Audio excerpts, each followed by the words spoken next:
ছোট্ট এক গ্রামে বসবাস করতেন রামু। তার ছিল এক ফালি জমি আর একমাত্র মেয়ে মীরা। বছরখানেক বৃষ্টির অভাবে ফসল হয়নি, ঘরে খাবার নেই, বাজারে দেনা। তবু রামু চাচা হার মানেননি। চলুন তবে আজ সেই গল্পই আপনাদের শোনাই। এই শেষ বীজটুকুই রইল রে মা। যদি এবার ফল না হয়, আমরা কি খাবো বল দেখিনি। আকাশের দিকে তাকিয়ে দেখো বাবা, মেঘ উঠেছে। এবার নিশ্চয়ই বৃষ্টি হবে। হ্যাঁ রে মা, বৃষ্টি হবে মনে হচ্ছে। তুই বাড়ির দিকে রওনা দে। আমি একবার গ্রামে বড়বাবুর কাছ থেকে ঘুরে আসছি। কোথাও দেরি করবি না, তাড়াতাড়ি বাড়ি যা। রামু কথাটা শেষ করেই গ্রাম প্রধানের বাড়ির দিকে রওনা দেয়।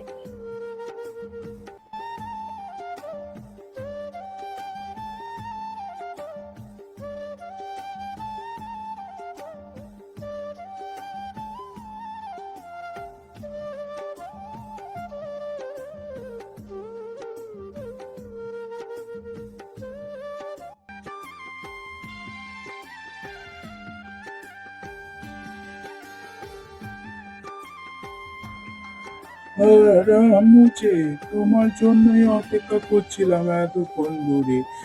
তা রামু, তোমার দেনা বাড়ছে, যদি দিতে না পারো জমিটাই বরং দিয়ে দাও আমাকে। অনেক তো হলো। দয়া করুন প্রভু, আমাকে আর একটা সুযোগ দিন।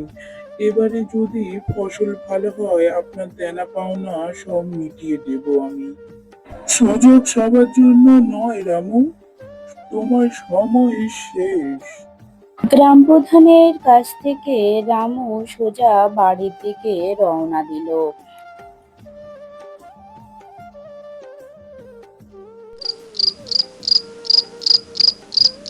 মাঝরাত, রাতে নীরা ঘুমিয়ে পড়েছে। রামু চিন্তায় ডুবে। হঠাৎ দরজায় টোকা পড়ে। রামু বাইরের দিকে তাকায়। তারপর সে বাইরের দিকে এগিয়ে যায় বাইরের আওয়াজটা শুনে।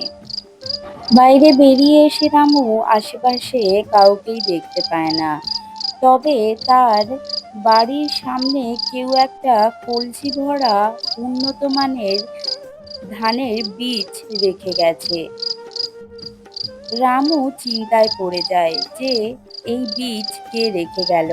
তারপর সে সেখানে বসে এবং ভালো করে সেই বীজগুলো দেখে। পরের দিন সকালে আকাশ ভেঙে বৃষ্টি নামে। রামু সেই উন্নত মানের বীজ নিয়ে যায় তার চাষের ক্ষেতে এবং সেই বীজ বপন করে সে।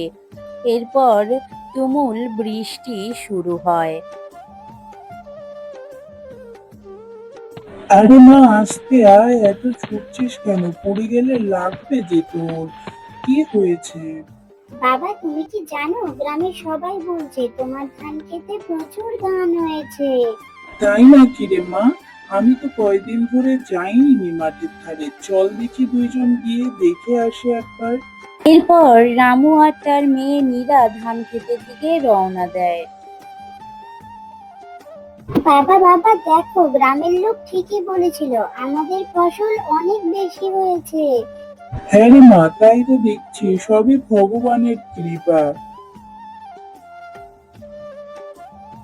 তুই প্রমাণ করলি রে রামু, পরিশ্রম আর সততা কখনোই হারে না। আমি তোকে আর কিচ্ছু চাই না, বরং ওই জমির কর মাফ করে দিলাম। ধন্যবাদ আপনাকে প্রভু। আমার মেয়ে আর এই বীজই ছিল আমার আশার আলো। ঈশ্বর কৃপা করেছেন। আচ্ছা বাবা, সেই লোক কে ছিলেন যিনি উন্নত মানের বীজ দিয়েছেন?